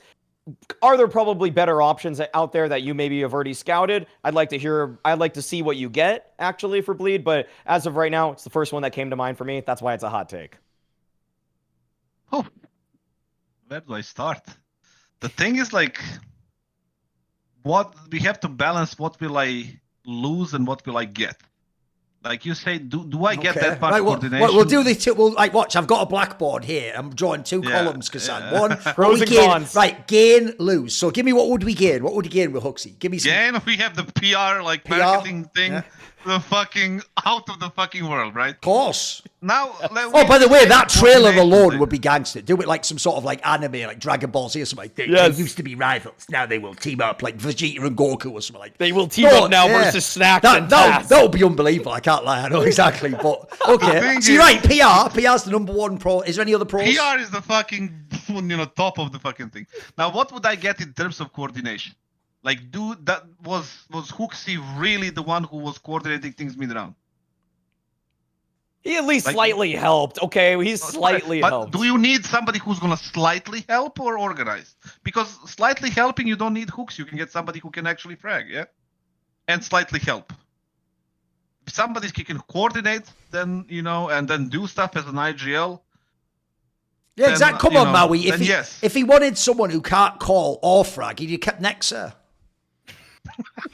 I didn't do it. I didn't make him do it. Here's the thing, Nexa, I was pulling for you, bro, but I was too. You're fucking up two people's lives now. You're fucking up Kassad's career and yours. Like, listen, take a seat and get your head together, then come back. It's all good. The thing is, like, right now, I wish I can share, like, right now what's happening, and That's actually so foul, isn't it? I don't see it. It's so recent. I know. It's too soon for that. I know it's too soon. It is. I know. That's a violation. Fair play, Jackson. Fair play. Yeah. Now the thing is, like, there are no like. Also, just spent all that goodwill with NAVI that I built up for the last 2 months there as well. I know. Just burn that immediately. It's all good. Okay. Purpose Kassad, would it actually, like, by the way, I'm actually being serious now. Obviously, Bleed does have money, right? I will say, obviously, I don't think this is a realistic move because if fucking HooXi won't even consider Gamer Legion, I don't think he's going to Bleed. I'm just going to say that right now. Like, that shows to me that I think I've said this on Snake about that. I think HooXi thinks he can do a JKS Dexter and sit for like 6 months and then eventually get like a top 10, 15 offer. Personally, I said this on Snake and Banter. If you go and look at the top 20 rankings on HLTV, if he won't join Gamer Legion, he ain't getting in a team, boys. Like, there's no teams left. Like, all the other teams are either foreign language teams or they're just not teams that are going to recruit him. It's why actually I was pushing like Maui for the Astralis move because I thought it's actually one of the only bloody angles where not only could it happen, but because you're speaking Danish, maybe we can even speculate you'd be better since you looked way better in Copenhagen Flames. But aside, the weird thing I don't get is this, Kassad. Like, you have to acknowledge he would still be better than most of the people you would get for IGL, though. Like, he's still a solid IGL, right? No, I'm not saying he's a bad IGL. The thing is, like, I also think that he would be more impactful in some sort of a younger environment, right? Okay. Because when he was, like, in Copenhagen, whatever. Yeah, Flames. So, yeah, the thing is, like, outside of Roy, right? Those people, like, they were, young. Yeah. And they were believing in what he had to offer them, right? Like, they were believing in what he called and believing in what they were doing. And that's one of the reasons why they were so good. And that's his fucking credit right there. Okay. This is what made G2 actually, approach him and get him. Now, in this team, like, you would have to have like younger players who would also believe in the project that he wants to call. The problem that I have with him is not even though I would prefer a younger IGL, somebody with like 20, 22 years old, like, that could just, develop and like be he has already a decent mind for CS, and then he can have a long career as an IGL as well. The thing is, like, if I disregard that, if I take somebody older like HooXi, the fragging department is the one that's really problematic now, because in today's CS, even though I was gonna make this a proper hot take, but I just disregarded it at the end. Okay. You don't really need an IGL in today's. How many hot takes is this the thing, Maui? I had 10. I bet the second Bleed lost that game to Gamer Legion, he just instantly started loading up hot takes, like when fucking Sarah Connor has that big like belt of like ammo around herself in Terminator 2. It's like, how many hot takes are you coming to this show with? Holy shit! Okay, man, I had hit like me with 10 it. Hit me with it. Come on, what is it? No. The thing is, like I said, like, the fragging department is like the problem, right? I was gonna make a hot take with that you don't really need a IGL. I think the first team that accepts that is that you don't really need an IGL, that you need like 2 playmakers on kind of the wings, and then you have the AWPer as a center fucking thing, and then you have 2 supportive players. You can I'm gonna find like a crazy madman, obviously. Your hot take is that you don't need an IGL anymore. The fuck? Yeah, that's true. But I'm not gonna go into it. That's the thing, Duncan. I'm not gonna go into it. Oh, but let's speak about okay. The thing that worries me is like the thing is, like, I can implement that in my team because I don't have the players that system requires, and I don't have the money for them. And look, the obvious mean joke I would say is it only took Kassad 2 months of playing with Nexa as the IGL to go, is IGL even a role in CS2? Nexa was never the IGL. No, but the thing is, like, I know, listen, for my hot take to make sense and to work, you would have certain players. I don't have those certain players. I can't chase that idea right now, and that's it. But this is the thing, and I will go with it like in one of the other shows. Yeah. But with HooXi, the fragging department is the problem, right? Because right now you need numbers. Like, when they go in, you need to be delivering them. Like, just especially on the CT side, otherwise you get punished. And there is no Nico. I don't have Nico or M0NESY in my team to save me from his bad performances. Like, because he was playing shit. There was M0NESY dropping 150. There was Nico dropping 150. Hunter dropping 150 back in the day. JKS dropping 150. Like I said, I don't have those type of players. So that wouldn't make any sense to me at all. So that's a no. Right, my take on this one is, I said it before, the real reason why this take, it's a hot take, but it's totally implausible, is one, obviously, Kassad would rather chop off his own nuts than sign HooXi. So that one's one. Two, I also don't think HooXi would ever join Kassad's team or wants to play and bleed. So there's that one as well. Even though, by the way, I will say, technically, if they wanted to, they could pay him enough. But that, whatever, I don't think that's the reason he wants to join right now. I don't think so. No, and then three, I also just don't, I agree with Kassad, actually. I just don't, by the way, the most obvious thing to me for HooXi is just go back to a Danish team of some sense. It could be like the fucking Gaming Gladiators type guys. That's that seems like a perfect rebuild of a Copenhagen Flames, or TSM, like you say. Or if you'd have got the Astralis one, I think that's the best case scenario for you, and it didn't happen, sadly. So I don't think it's plausible it's going to happen anyway. Look, I do think HooXi is overqualified to be on bleed. I don't know why that's a hot take. I think he's obviously done enough already to show me he could be an IGL. I agree with Kassad, he might not fit the personnel. There's that angle. I do think that's also that one thing I'm getting pretty bored of, by the way, is this thing, a bit like the discussion of system AWPers or system players earlier, right? People seem to think saying someone's a system player means they're not actually doing what they're doing and it's fake that they're doing it. It's like, no, it's the other way around. We're saying they are doing it, but they just need this kind of an environment around them. What that means is, by the way, not that they're a fraud. It's just that if they're, like, for example, if someone was to say, well, Glaive isn't as good because he didn't have that system of Zonic and a bunch of Danish players, then you've just nailed how Glaive can keep playing. Can Glaive go to fucking Falcons and have a bunch of Danish players and make it? Surely you've just given me a reason why he could actually keep playing there. So similarly, I do think people are unfair. Like, people act like either IGLs are just good, which means they can go to any team. No, like, you could take a, by the way, you could already see this with my boy Aleksandar. You put Aleksandar on the wrong team, it won't be that great. You know, he'll do some things well, but he will be limited. He won't be able to go beyond a certain point. But you put him on NAVI like this, he doesn't even need the best player, and he's got like the best team in the whole world. It's fucking unbelievable, right? So I think it's an okay take. It's an okay take. I don't really believe that. I don't think HooXi should do it. Put it that way. No, 100%. The Aleksandar example is perfect. It's perfect. Like, you put him in G2, and then he shit the bed there. Like, and but he's not a bad IGL. We all know that. Yeah. The guy went to NAVI, won the major, fucking become the best team. Like, how can a bad IGL do it? You know. And he has the mind for it. And then, you know, he was in G2. He had fucking 6 players there. Yes. And then he didn't do anything. In NIP, he had decent players. That was a disaster. He didn't fucking quit. In ENCE, in OG, he was in OG. They had fucking this project. Nothing happened there. And then he turned up to be in NAVI, and then look at him now. Like, even look at Snappy, for fuck's sake. He was like, I don't even know where he was. And all of a sudden, he's back in ENCE, just like delivering for multiple years. So it's just about making the right fit with right IGL and players. Right. Here's the hot take of all hot takes. Are you ready? Right. I predict this will happen. This is my hot take.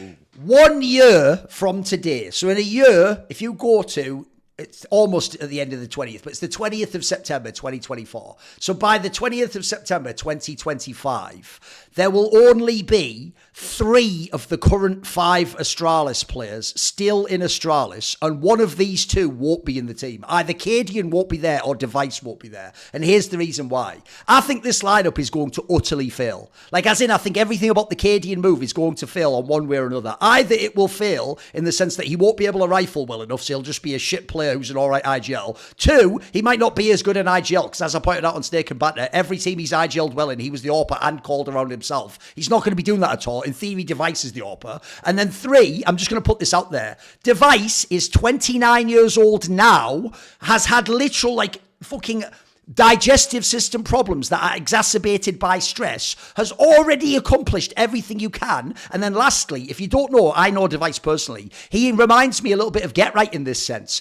They really fucking hate teammates that are irritating and annoying. They don't want the, like, here's the joke, right? You know what we were just saying earlier about GL, about how in NAVI, he actually sort of almost plays the role of, like, jokester or does a bit of trash talking, taxi.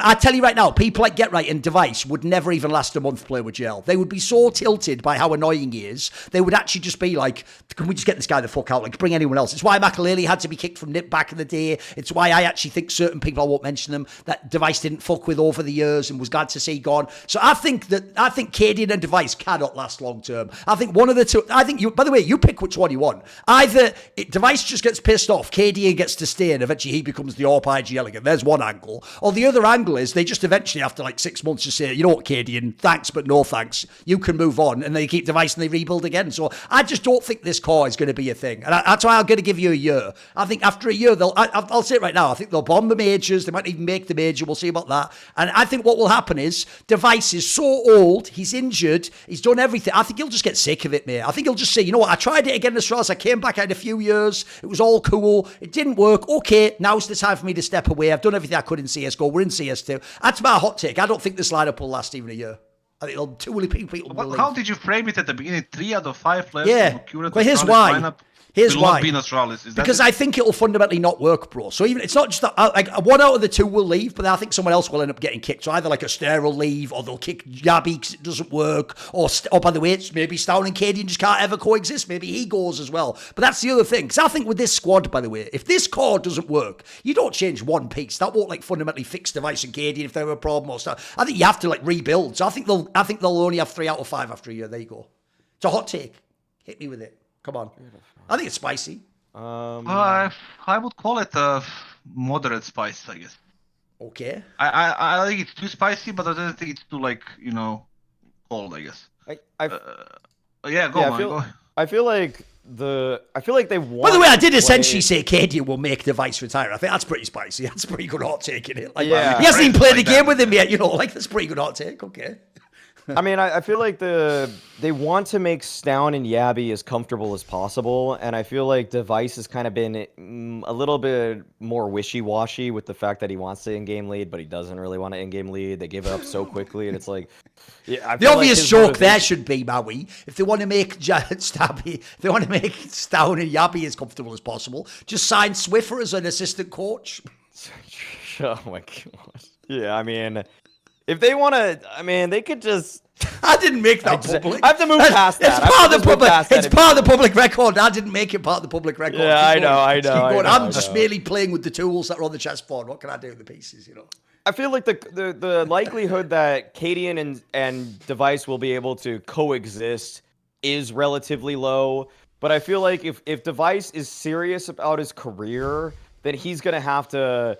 bite the bullet and realize like this is the best in-game leader you're gonna get because you guys didn't choose HooXi. That's true. You guys could have chose. They could have chose HooXi. I feel like if the offer was on the table for HooXi, he didn't say no. By the way, Maui, the part no fans picked up on. Bear in mind what's about to happen in ENCE. It's implied they don't want Glaive back.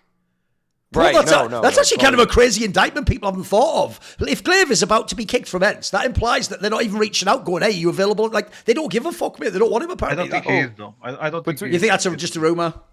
Yeah. I don't know if it's an overdrive rumor or what, mate. Who knows? Either way, between Cadian, HooXi, and Glaive, I feel like right now they all respect Cadian the most between those three. And so they had to agree with that kind of idea. And I feel like the problem is that I think Yabi and Stown probably did a really good sell to Astralis and to Device about what Cadian is capable of and how much leadership he's going to provide. I think you're making a really strong read, though, that the personalities are going to clash because, yeah, like, Cadian's a goofball, big personality, hated by Reddit, like... Overall, like, I feel like everything in Device's career has made him such a fan. Oh, and by the way, I hinted at this on a Snake and Bantam. I'm going to do a video on it, don't worry. But I heard in Liquid, Cadian is also, like, annoying as fuck, arguing all the time if you ever, like, tell him something's wrong. So, like, bro, I can't even imagine how that's going to work in this team. Because if people don't know, people don't know when they had, like, Device and Glaive and Megaskins. I've heard Zonic was, like, the daddy in that team, mate. And he would, like, fucking keep people... They don't have a Zonic in that team now. Remember, it's, like, fucking my boy Rugger. Like, what's he doing? He's sitting off going, shit, hope I don't get fired. Like, that's what he's doing, mate. He's not fucking wading in there. Hey, Device, sit down. You over here. Like, he's not doing that. Come on. No way. I just feel like the whole angle that Stown had said the truth will reveal itself is like, so the truth is that this is the best in-game leader that you've ever had. I love it. I know it's good. And you're going to regret everything that's happening right now. That's also how fast the cycle of drama is in esports. Bro, it wasn't even a year ago that all that shit blew up and they had to leave. And they're already back together. Like, what? So soon. Fuck is this? The buyer's remorse is so bad. So bad.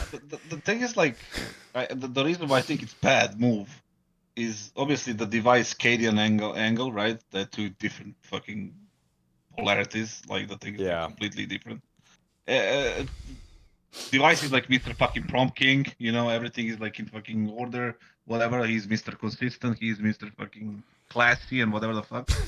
And Cadian's is the opposite. Like he's fucking like you called him a goofball. I don't think I have ever used that word in my life, but like he is very, you know. Men shouldn't use that word. Yeah, men should never use that word. But the thing is like, the thing is that the two different people completely, the opposite style of calling as well. And also the second problem is what we're gonna fucking forget. There was a problem between Stav, NAVI, and Cadian. Like that didn't fucking happen. Like the fucking drama and the fucking all these things that have been said publicly, they're probably like 10% of what's being. Oh, of course, the whole fucking picture. Yeah. And that all of a sudden, like, yep, that's it. Like, it never happened. Like, no, that's gonna come out in first fucking chance. Maybe even in the RMR. Maybe after. But this way, I've hinted at this before. I'm also just teasing again my video, but whatever, it'll be a while till I do it. Right, I also did hear, this is all you need to know about the Cadian thing. When I talked to some of the people in Liquid about the problems, they agreed with me, like, yeah, I sort of see maybe what like Stone and Yabby didn't like now, and I was like, fucking hell, bro. Like, you weren't even there and you agreed. It's like, it's not a good look when they're saying that, is that? You know, the thing is, like, and then the device angle, like you say, he's going to retire or whatever, maybe he just, you know. That's obviously speculation. I'm purely speculating. Why would he do that? But why would he do that? There's no reason for him to do that. Well, that's why I meant no, but the injury thing I think's a big deal. I don't know if that still affects him, but if that's a real thing, like, why would he start making money like that? What? I also there's money thing, and then there is what is for him to do after CS. Where is he gonna go? It's not like that. He's where's he gonna do? What's he gonna do? What's he gonna do? I don't think he enjoys streaming, or is like but he could. He's not?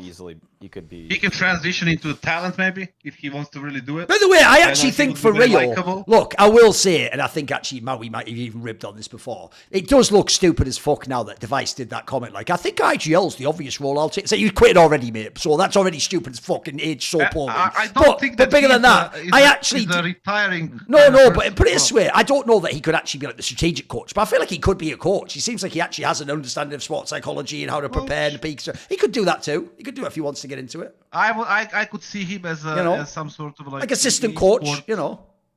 I would see him like in some sort of management position, like executive position. But overall, I don't think he's a quitting type. Like, he's a very competitive person as well. Obviously, other mean, like, really rude joke. But again, you guys make this part of the public record, not me. The other joke would be, obviously not in the role of Danish and Swedish relations. You know, politically, of course, politically. Politically. Yeah, but I didn't make any of this public record. I like to keep things behind closed doors. I know, nice and secret. Yeah, let's not put drama out there. It depends. Listen, overall, it depends that how much of a voice Device has in Astralis right now. Because 6 months from now, or 3 months or a month from now, who the fuck knows? He can say maybe this guy fucking Cadian is a lunatic. I don't want him here, and I want you guys to remove him. You know, whatever the fuck, like. By the way, that would also be the most gangster way for it all to blow up. Is like, think about any other case. So in the case of Heroic, apparently it was like, you know, back and forth sniping. And it was like, well, he said this, but she said this. And internally, even Heroic couldn't keep track of it. Like, does that mean we have to kick Cadian? Can we sell? Right, that's one thing, because that's Heroic, where it's more of like an even hierarchy. What's brilliant about Device is, because he is Device, like, dude, he is Astralis. Surely he could just really go and have like an emergency meeting with the owners and then just rock up like an actual gangster on Monday morning with like Nicola Nyholm. I mean, in this analogy, holding his pocket as Device walks along. And then he goes, all right, Nikolai, tell them all how they're all fired. And then he just fires everyone from the facility on Monday morning. And it's just like, right, it's Device Astralis now. And he just builds the team out. First recruit, Imagine like the Heroic executives at this point right now. Oh, no. First of all, they had to make the choice of like, is it going to be Stav, NAVI, or Cadian? And they kick Cadian. These two goes to Astralis. And then they all meet up in fucking Astralis. Cadian goes back to them. Like, could you just guys play like with each other in Heroic? It's why, by the way, I made that. The reason why I keep making that joke where I reference the Swiffer thing is because I always keep telling people it's not a real moral win, though, is it? Because in the game, I'd rather win in the game always, right? But in this scenario, in real life, it's not as cool to be the one who got wrecked in that way. So I'll just point this out, right? People who act like I know they were doing this to you, Kat. People who act like there's a karma in esports, there isn't. Like, do you want to know what the most obvious thing that will happen now is? Astralis will meet Heroic at a match, maybe even at the RMR, and just beat them. Right, well, Where was the karma in that? All those people were the bad people in this equation who left Heroic, fucked the whole org up, fucked up two different orgs. They fucked up Ents and Liquid, and then fucked up 3 orgs they fucked up. Then got to Astralis where they want to be anyway, and then they'll probably win from there. Or, like, not really, because I think they'll fail long run, but they could win against Heroic in a BO1. So, like, the sad thing is, I agree. The first thing I thought when I saw that move, mate, was, what the fuck is going on in Heroic, bro? It's like, we've just taken every L to the face in a row. Like, this is stupid as fuck. This is terrible. That's why I made that joke that, like, if this was by the numbers, I would do a whole bit now about how Nikola Nyholm's he's not just, like, playing 5D chess. Bro, he's playing, like, Tenet temporal pincer maneuvers or something. Like, how is he now making moves happen, like, 9 months out that involve 3 other orgs and then still he wins in the end? Like, this just must just be Nikola Nyholm's simulation, bro. Like, my mistake was, because I liked Astralis, I thought I controlled the simulation. It was just Nikola Nyholm the whole time. The whole time. Brilliant. Because I even like blame F and he fucked him too, so not in it, nor did he, obviously. That's what I had to do that one time. Just the one time, obviously. The bottom line is about the Astralis there is no bottom line is there is no karma, there is no justice. No, there's none. There is just shit and CS and cheaters and fucking match fixers. And all the RMRs are rigged as well. We sleep in that shit and somebody eats less, somebody eats more, somebody eats nothing, and that's all there is to it. We can leave it with that.